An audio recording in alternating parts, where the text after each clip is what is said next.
అటువంటి సూత మహర్షి చెప్పడం ప్రారంభం చేశారు. ఒకానొకప్పుడు కశ్యప ప్రజాపతి భార్యలలో అదితి దితి ఇద్దరిలో ఒకతే అయినటువంటి దితికి సంతాన అపేక్ష కలిగింది. ఆమెకి సంతానాన్ని పొందాలి అని కోరిక పుట్టింది. ఆమెతో పాటు మిగిలిన భార్యలందరూ సంతానవతులయ్యారు. అది అసుర సంధ్య వేళ. ప్రదోషము అంటారు. దోషము అంటే చీకటి, ప్రదోషము అంటే చీకటి పడడానికి ముందున్న వేళ. అసుర సంధ్య రాక్షసులు విజృంభించే సమయం.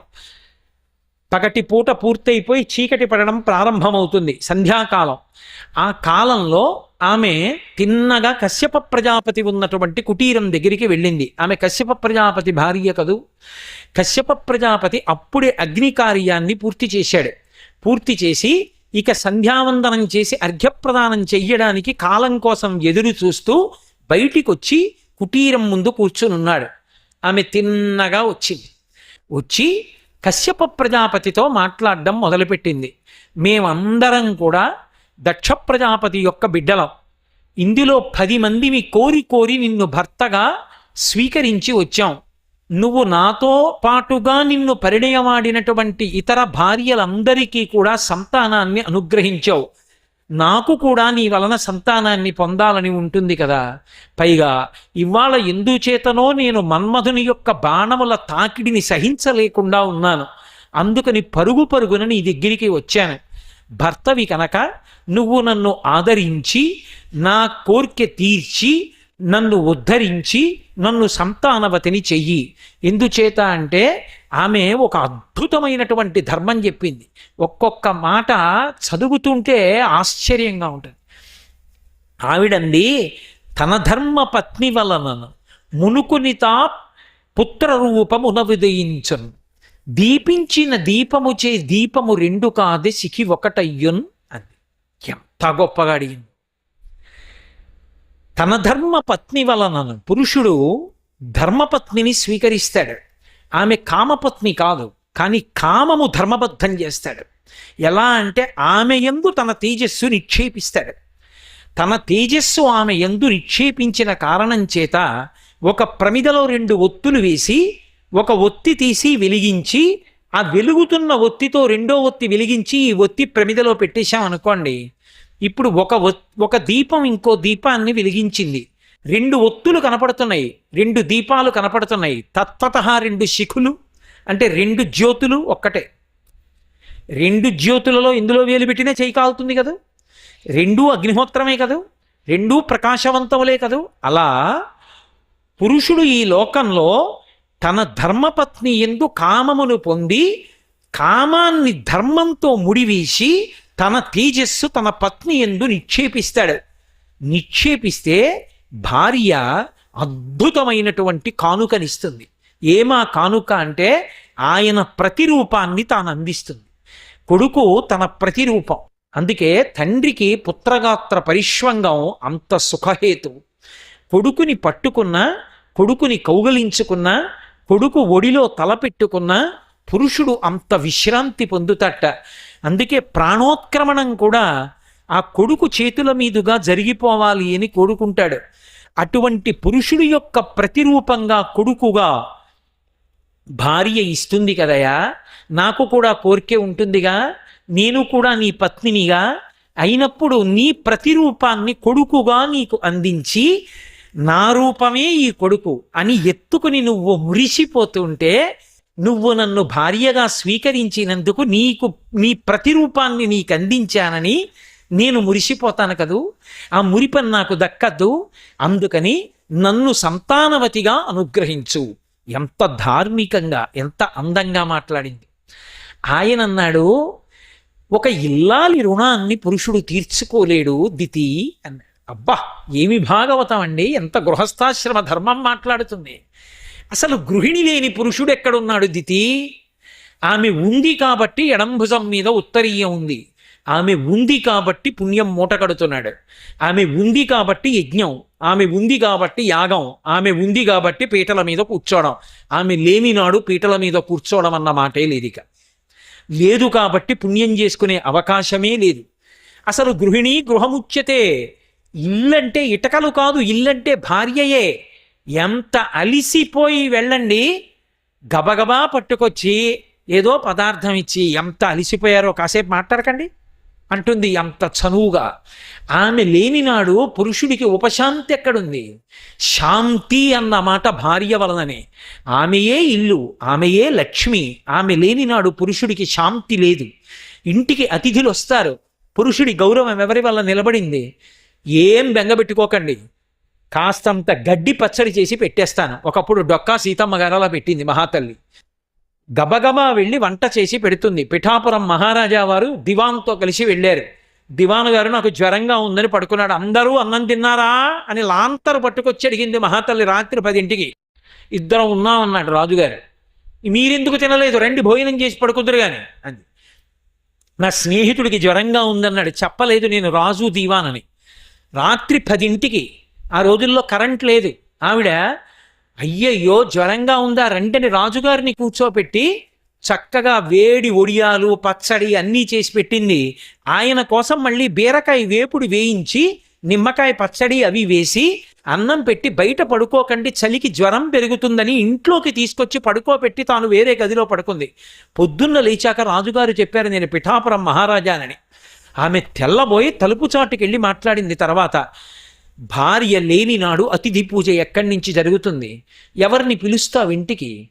ఆమె వండితే నువ్వు ఔపోసన కోసిన దానికి నా భర్త ఇంత ప్రేమగా పిలిచాడు ఆయన్ని, ఆయనకి నా భర్త వడ్డించుకోవాలి, నేను ఆయన కోసం వడ్డించాలని ఆ భార్య లేనినాడు ఆ ఇంట యజమాని అన్నం పెట్టినా అందులో పూర్ణత్వం ఎక్కడి నుంచి వస్తుంది?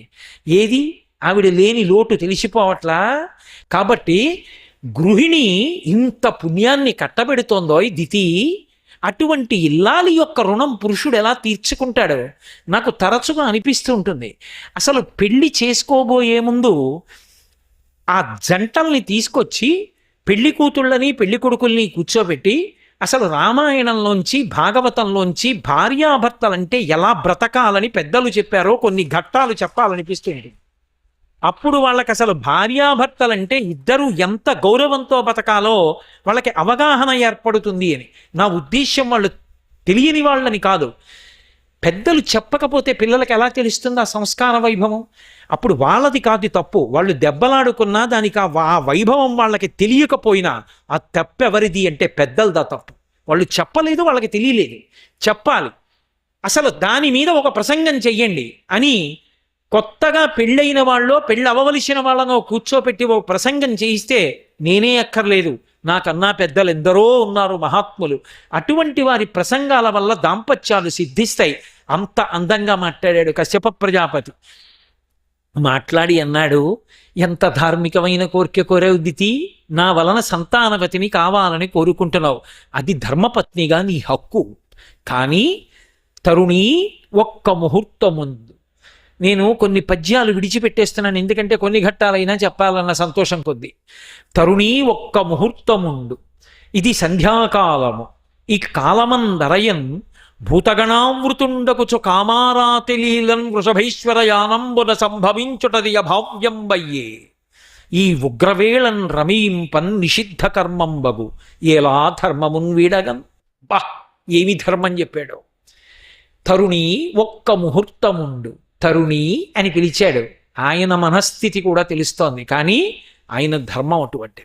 ఒక్క ముహూర్తముందు, ఒక్క ముహూర్త కాలం వేచి ఉండు. ఎందుకో తెలుసా? ఇది సంధ్యాకాలము, సంధ్యావేళ.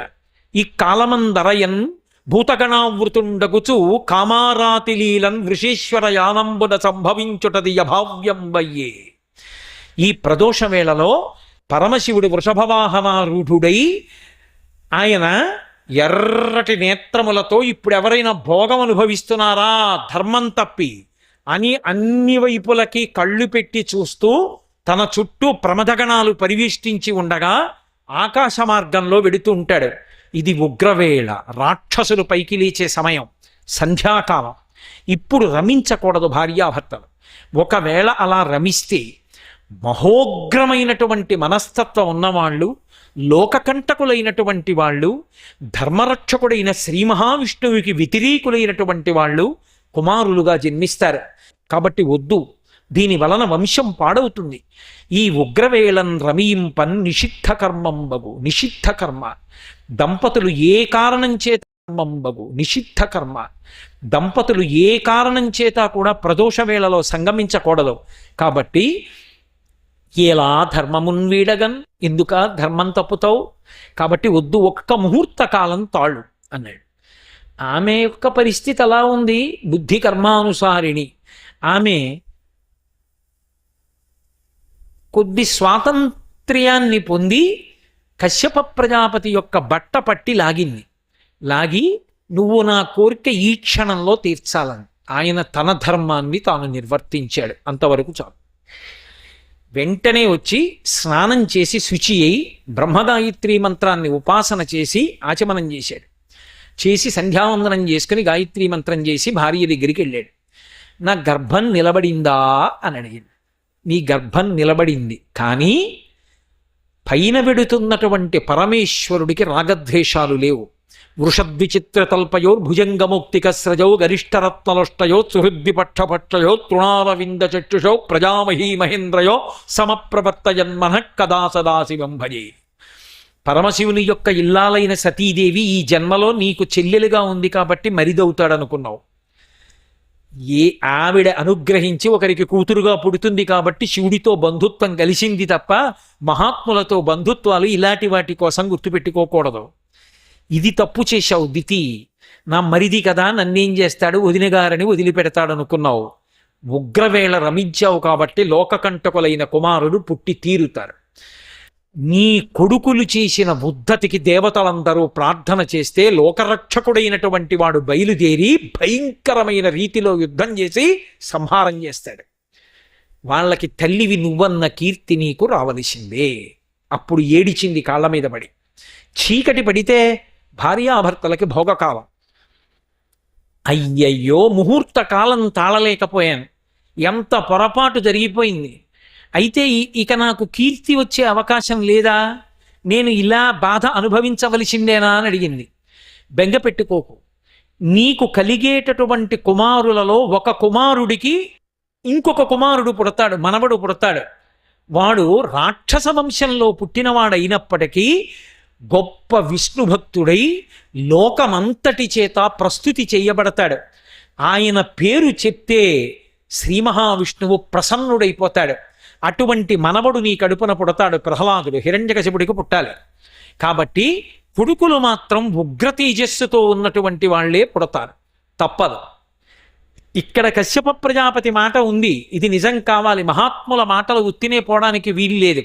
అక్కడ సనకసనందనాథులు మీకు నిన్న 21 అవతారాల్లో చెప్పా, వాళ్ళు ఎప్పుడూ బాలురుగా ఉంటారు, కానీ పరమజ్ఞానులు, తమలో తాము రమిస్తూ ఉంటారు. అటువంటి బ్రహ్మజ్ఞానులు శ్రీవైకుంఠాన్ని చేరారు. 6 గడపలు దాటి 7వ గడప దగ్గరికి వెళ్ళారు. ఇక శ్రీమన్నారాయణ దర్శనం అవ్వాలి. జయ విజయులని ఆ ద్వారపాలకులు ఇద్దరూ కూడా విష్ణుస్వరూపాలతోనే ఉంటారు. ఎర్రని కన్నులతో ఉండి వాళ్ళు చూపుడు వేలు చూపిస్తూ పహరా తిరుగుతూ ఉంటారు. జయ విజయులకు అడ్డుండదు, లోపలికి వెళ్ళిపోతారు. ఏ కాలమునందైనా సరే వాళ్ళు లోపలికి వెళ్ళి స్వామిని సేవిస్తారు. ఎందుచేత అంటే వాళ్ళ భక్తి పరతంత్రత అటువంటిది. కానీ ఆనాడు జయ విజయులు అడ్డగించారు. ఎంతో బ్రతిమాలారు సనకసనందనాథులు. మాకు ఇటువంటి నియమాలు ఉండవయ్యా, మమ్మల్ని అడ్డడానికి 2 కారణాలు ఉండాలి. భక్తులైనటువంటి వారిని లోపలికి పంపవద్దని భగవంతుని శాసనం ఉండాలి. ఆయన అటువంటి శాసనము చేసేవాడు కాదు. భక్తులకు ఎప్పుడూ ఆయన దగ్గర స్వేచ్ఛా స్వాతంత్రాలు ఉన్నాయి.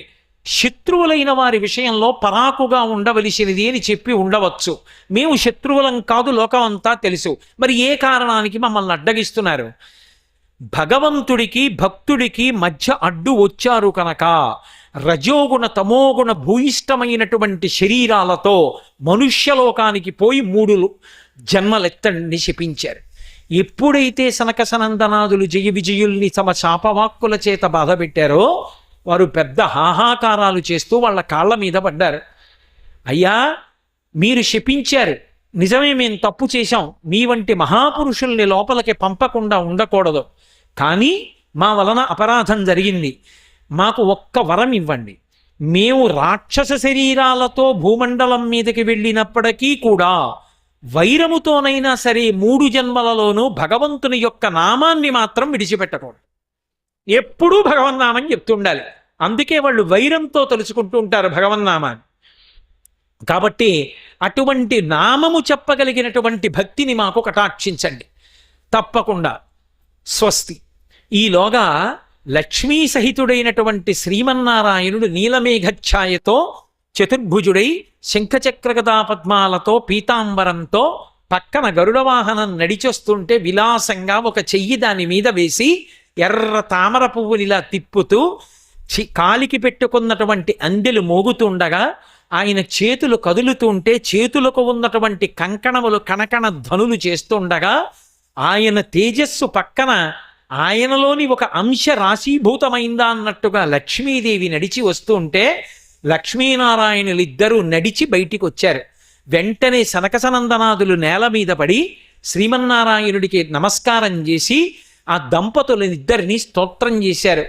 ఆ స్తోత్రం చేసిన తరువాత ప్రసన్నుడైనటువంటి శ్రీమన్నారాయణుడు ఒక మాట అన్నాడు, మీరు యథేచ్ఛగా ఎప్పుడూ లోపలికి వచ్చి నా దర్శనం చేసి నన్ను సేవిస్తారు.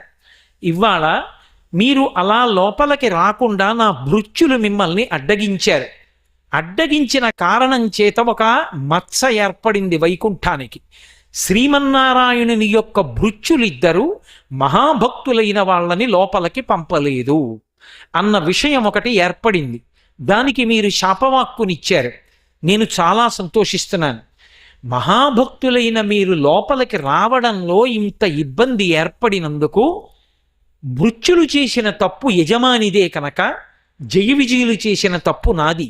కాబట్టి పెద్ద మనసుతో నన్ను మన్నించండి అని అడిగాడు.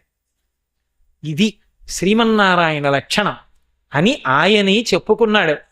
పరమ భాగవతోత్తములైనటువంటి బ్రాహ్మణుల యొక్క పాదములకు ఉండేటటువంటి ధూళి తీసి నేను నా కిరీటం మీద చల్లుకుంటూ ఉంటాను. అటువంటి సనకసనందనాదులు, అటువంటి బ్రహ్మజ్ఞానులైనటువంటి మిమ్మల్ని లోపలికి రాకుండా అడ్డగించారు సనకసనందన ఆ జయ విజయులు. కనుక వారు రాక్షసయోని యందు పుట్టవలసిందే. కానీ నిరంతరము నా నామాన్ని వాళ్ళు తలుచుకుంటూనే ఉంటారు, ఉచ్చరిస్తూ ఉంటారు. ఆ కారణం చేత వీళ్ళని సంహరించడానికి 3 అవతారములు స్వీకరించి వీళ్ళ సంహారం చేస్తాను.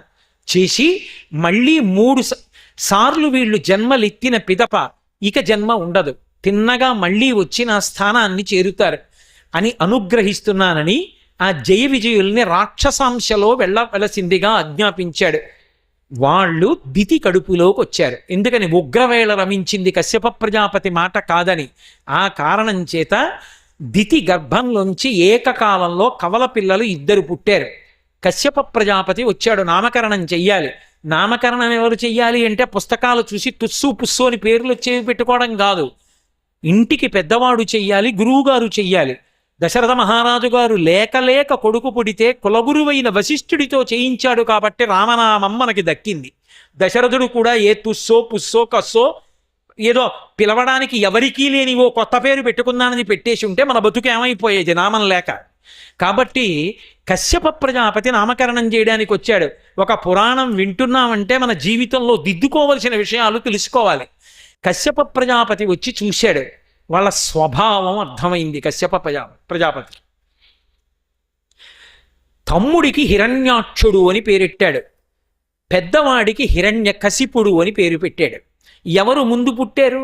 ముందు పుట్టినవాడు హిరణ్యాక్షుడు, వెనక పుట్టినవాడు హిరణ్యకశిపుడు. కవల పిల్లల్లో ముందు శిశుజననం అయినప్పుడు, శిశోదయం అయినప్పుడు మొట్టమొదట తల్లి కడుపులోంచి ఎవరు ముందుకొస్తారో వాళ్ళు వెనక కడుపులో తయారైన వాళ్ళు అని గుర్తు. అందుకని ముందు బయటికి వచ్చిన వాళ్ళు చిన్నవాళ్ళు, వెనక బయటికి వచ్చిన వాళ్ళు పెద్దవాళ్ళు. వెనకనొచ్చింది మగపిల్లాడు, ముందు వచ్చింది ఆడపిల్ల అనుకోండి. ముందు పుట్టింది కాబట్టి అక్కగారు, వెనక పుట్టాడు కాబట్టి తమ్ముడు అనకూడదు, అన్నగారు చెల్లెలు అవుతారు, కొద్ది నిమిషాలు వ్యవధానం ఉన్నా సరే. కాబట్టే భాగవతంలో తన యొక్క తేజస్సు మొదట నిక్షేపింపబడింది, పిండంగా మారింది ఏది అన్నది లెక్కలోకి తీసుకున్నాడు కశ్యప ప్రజాపతి. ముందు పుట్టినటువంటి వాడు హిరణ్యాక్షుడు, తమ్ముడయ్యాడు. వెనక పుట్టినవాడు హిరణ్యకశిపుడు, అన్నగారయ్యాడు. అందుకే వాళ్ళిద్దరికీ పేరు హిరణ్యాక్ష హిరణ్యకశిపులు అని పెట్టాడు. ఎందుకు ఆ పేరు? నరోత్తమం దేవీం సరస్వతీం వ్యాసం తతో జయముదీరయేత్. హరి ఓం. పరమేశ్వర స్వరూపమైన సభకు నమస్కారం. భగవానుడు స్వీకరించిన అవతారాల్లో అత్యంత ప్రధానమైనటువంటి అవతారములలో ఒకటిగా చెప్పబడేటటువంటి అవతారం వామనావతారం. ఆయన సాక్షాత్ లక్ష్మీనాథుడు. లక్ష్మీనాథుడైనటువంటి వాడు అందరికీ అన్నీ ఇవ్వగలిగిన వాడే, కానీ ఆయన ఒకరి దగ్గర దరిద్రుడిలా, భాగవతంలోనే వాడిన మాట, దరిద్రుడిలా చేయి చాపి యాచించవలసిన అవసరం ఆయనకి లేదు. కానీ ఆయన ఇచ్చిన మాటని నిలబెట్టుకోవడం కోసం ఎంతకైనా సరే కిందకి దిగి వచ్చి భక్తులను ఎంత ఆదుకుంటాడు అన్నదానికి పరాకాష్ఠ వామనమూర్తి యొక్క వృత్తాంతం. పోతన గారు అందులో ఆంధ్రీకరించినప్పుడు అత్యంత హృదయంగా ఆంధ్రీకరించారు. ఒకానొకప్పుడు విరోచనుని యొక్క కుమారుడైనటువంటి బలిచక్రవర్తి దేవతల మీద యుద్ధం చేసి సామ్రాజ్యాన్ని ఆక్రమించాలని ప్రయత్నం చేసి సాధ్యం కాక ఓడిపోయి తిరిగొచ్చాడు. రాక్షసులు కేవలం తమ బలం వల్ల మాత్రమే దేవతల్ని గెలవడం సాధ్యం కాదు అని గుర్తెరిగి ఆయన గురువుగారి యొక్క అనుగ్రహాన్ని సంపాదించుకోవడం కోసమని నిరంతరం గురు శుశ్రూష చేశాడు. అలా నిరంతరం గురు శుశ్రూష చేసినటువంటి కారణం చేత శుక్రాచార్యుల వారి యొక్క విశేషమైనటువంటి అనుగ్రహానికి పాత్రుడయ్యాడు. గురువు ఎక్కడ ఉన్నా గురువే. శుక్రుడు కూడా సామాన్యుడు కాడు, మహానుభావుడైన బృహస్పతి అంతటి వాడు తన యొక్క కుమారుణ్ణి చదువు నేర్పించడం కోసమని శుక్రాచార్యుల వారి వద్దకు పంపించాడు. అటువంటి శుక్రాచార్యుల వారు శుశ్రూష చేసినటువంటి తన శిష్యుడైన బలిచక్రవర్తి యొక్క భక్తి ప్రపత్తులకు సంతోషించినటువంటి వాడై విశ్వజిత్ యాగాన్ని చేయించాడు. సనాతన ధర్మంలో అత్యంత ప్రధానమైనటువంటి ప్రక్రియ ఏది అంటే యజ్ఞము. ఆ యజ్ఞమునకే యాగము అని పేరు. ఆ యజ్ఞము అనేటటువంటి ప్రక్రియని పరమేశ్వరుడు కూడా ఎంత గౌరవిస్తాడంటే, ఎప్పుడైనా ఎక్కడైనా ఏ కారణం చేతనైనా యజ్ఞం మధ్యలో కొంతసేపు ఆపవలసి వస్తే భగవానుడిచ్చేటటువంటి మొదటి ఆదేశం ఏది అంటే ఆ యజ్ఞాన్ని పూర్తి చేయమని చెప్తాడు. యజ్ఞ ప్రక్రియ సనాతన ధర్మానికి అంతటికీ కూడా మూలమై ఉంటుంది. అందుకే అసలు సనాతన ధర్మం యొక్క జీవనాడి ఎక్కడుంటుంది కర్మకాండలో అంటే అగ్నిహోత్రము ద్వారా భగవంతుణ్ణి ఆరాధన చేయడంలో ఉంటుంది. ఆ అగ్నిముఖంగా ఇచ్చేటటువంటి హవిస్సు దేవతలకు అందుతుంది. యజ్ఞము ద్వారా సాధించుకోలేని ప్రయోజనం ఉండదు. అందుకే యజ్ఞము బహుళార్థ సాధకము, అనేక విధములైనటువంటి ప్రయోజనాల్ని వనగూడుస్తుంది. ఒకటి, ఇహమును సాధిస్తుంది. ఇక్కడ మనకి ఏం కావాలో వాటన్నిటినీ కూడా చేకూర్చి పెట్టగలిగినటువంటి సాధనము యజ్ఞమే. వర్షాలు పడాలన్నా, ప్రజలు సుఖశాంతులతో ఉండాలన్నా యజ్ఞం చేసి మనం అగ్నిముఖంగా ఇచ్చినటువంటి హవిస్సు చేత తృప్తి పొందినటువంటి దేవతల యొక్క అనుగ్రహమే దానికి కారణమై ఉంటుంది. అలాగే పుణ్యాన్ని సంపాదించుకుని ఊర్ధ్వలోకవాసం చెయ్యాలి అన్నా కూడా యజ్ఞయాగాది క్రతువులే కారణమవుతాయి. అందుకే ఎవరు ఇంద్ర పదవిని అధిష్ఠిస్తాడు అంటే 100 యజ్ఞములు చేసినటువంటి వాడు ఇంద్ర పదవిని అధిష్ఠిస్తాడు. అలాగే చిత్తశుద్ధికి కారణం ఏదై ఉంటుంది అంటే యజ్ఞమే కారణమవుతుంది. ఆ చిత్తశుద్ధియే జ్ఞానాన్ని పొందడానికి కారణమవుతుంది. ఆ జ్ఞానమే మళ్ళీ ఇక పుట్టవలసిన అవసరం లేనటువంటి మోక్షానికి కారణమవుతుంది. అందుకే యజ్ఞము బహుళార్థ సాధకము. ఆ యజ్ఞము వలన ఈ కోర్కె మాత్రమే నెరవేరుతుంది, ఈ కోర్కె నెరవేరదు అనేటటువంటిది లేదు. అసలు నేను పరమ యథార్థం ఒకటి మాట్లాడవలసి వస్తే, చాతుర్వర్ణములకు కూడా అగ్నిహోత్రం విధింపబడింది. అయితే ఎవరు ఎలా అగ్నిహోత్రం చెయ్యాలి అనేటటువంటి దాంట్లో విధానం మారుతుందంతే. కాబట్టి అంత శక్తివంతము, అంత పరమ పవిత్రమైనటువంటిది యజ్ఞము. ఆ యజ్ఞము ఎవరు చేస్తున్నారు, ఏ ప్రయోజనానికి చేస్తున్నారు అన్నదానితో సంబంధం ఉండదు. ఆ యజ్ఞపురుషుడైనటువంటి విష్ణువు యొక్క అనుగ్రహం చేత సమస్తమైనటువంటి కామితములు అనగూడుతాయి. అందుకే శుక్రాచార్యుల వారు విశ్వజిత్ అనబడేటటువంటి యాగం చేయించాడు. అంటే ఆ యజ్ఞము చేసినటువంటి కారణం చేత యజమాని అయినటువంటి బలిచక్రవర్తి ఏ స్థితిని పొందుతాడు అంటే, ఆయనని ఎదిరించగలిగినటువంటి వాడు ఈ విశ్వమునందుండడు. ఈ విశ్వమునంతటినీ కూడా గెలవగలిగినటువంటి స్థితిని ఆయన పొందుతాడు. ఆ యజ్ఞం పూర్తయింది. యజ్ఞం పూర్తవగానే యజ్ఞంలోంచి ఒక బంగారు రథం, బంగారు బట్ట కప్పినటువంటిది పైకొచ్చింది. ఆ రథానికి దివ్యమైనటువంటి అశ్వములు పూంచబడి ఉన్నాయి. సింహము కేతనము గుర్తుగా కలిగినటువంటి ఒక జెండా, అందులోంచి బలిచక్రవర్తి మెడలో వేసుకోవలసినటువంటి పుష్పహారం, ఆయన చేతులకు పెట్టుకోవలసినటువంటి కంకణాలు, ఆయన వాడవలసినటువంటి ఖడ్గం, 2 అమ్ముల పొదులు, ఆయన యొక్క ధనస్సు అన్నీ యజ్ఞప్రసాదంగా పైకొచ్చాయి. అందుకే మనకి సనాతన ధర్మంలో ఒక విషయాన్ని ప్రధానంగా చెప్తారు. ఐశ్వర్యమునకు కారణమేది అంటే అగ్నిహోత్రమే. అగ్నిహోత్రాన్ని ఆరాధన చేసిన కారణం చేత ఐశ్వర్యం వస్తుంది. శ్రియమిచ్చేత్ హుతాశన అని, హుతాశనుని యొక్క అనుగ్రహము చేత ఐశ్వర్యము. కాబట్టి ఎప్పుడైతే యుద్ధ సంభారములన్నీ అందులోంచి పైకొచ్చాయో వెంటనే బలిచక్రవర్తి యుద్ధ సంరంభం ప్రారంభం చేశాడు. దేవేంద్రుడి మీదకి బయలుదేరాడు. ఒక పురాణం మనం చదివేటప్పుడు మనం నిత్య జీవితంలో ఏదైనా ఒక ప్రధానమైన కార్యాన్ని ప్రారంభం చెయ్యడానికి ముందు అనుసరించవలసినటువంటి విధి విధానములు వర్ణింపబడతాయి. బలిచక్రవర్తి యుద్ధానికి వెంటనే బయలుదేరలేదు. బయలుదేరే ముందు బ్రాహ్మణుల్ని పిలిచి భూరిదానములు చేసి వాళ్ళ యొక్క ఆశీర్వచనాన్ని అందుకున్నాడు. దానితో పాటుగా పెద్దలైన వారందరికీ నమస్కరించి వారి ఆశీర్వచనం తీసుకున్నాడు.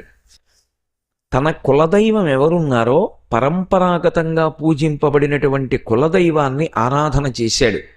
గురువైనటువంటి శుక్రాచార్యుల వారి దగ్గరికి వెళ్ళి ఆయనకి నమస్కారం చేసి ఆయన యొక్క ఆశీర్వచనాన్ని పొందాడు. ఇప్పుడు బాహ్యమునందు ఉండేటటువంటి సాధనములు బుద్ధి యందు ఏ సమయంలో ఎప్పుడు ఎక్కడ ఎలా ఉపయోగించి విజయాన్ని సాధించాలి అనేటటువంటి సంబంధంగా ప్రచోదనం పొందాలి అంటే ఈ ఆశీర్వచనముల యొక్క బలం తోడు కావాలి. అందుకే ఈ ఆశీర్వచనముల బలంతో ఆ దివ్యమైనటువంటి రథాన్ని అధిరోహించి స్వర్గలోకం మీదకి దండయాత్రకు వెళ్ళాడు. వస్తున్నటువంటి బలిచక్రవర్తి యొక్క తేజస్సుని చూశాడు దేవేంద్రుడు. చూసి ఈ మధ్య కాలంలోనే మనతో యుద్ధం చేసి ఓడిపోయి వెళ్ళిపోయినటువంటి బలిచక్రవర్తి ఇప్పుడు తిరిగి ఇంత బలాన్ని పుంజుకుని మళ్ళీ యుద్ధానికి వస్తున్నాడు అంటే వెనక ఖచ్చితంగా ఏదో ఒక బలవత్తరమైనటువంటి కారణం ఉండి తీరాలి. లేకపోతే దుర్నిరీక్షమైనటువంటి తేజస్సుతో యుద్ధానికి రాలేడు. కాబట్టి ఇప్పుడు నేను నా గురువు అయినటువంటి బృహస్పతిని సంప్రదించాలి అని ఆయన బృహస్పతిని సంప్రదించాడు. బృహస్పతి అద్భుతమైనటువంటి మాటలు చెప్పారు. ఎక్కడ ఏ గురువు చెప్పినా అలాగే ఉంటుంది. ఆయన అన్నారు, యుద్ధం అనేటటువంటిది సంభవించినప్పుడు ఉభయపక్షముల యొక్క బలాబలములను మొట్టమొదట అంచనా వేసుకోవాలి.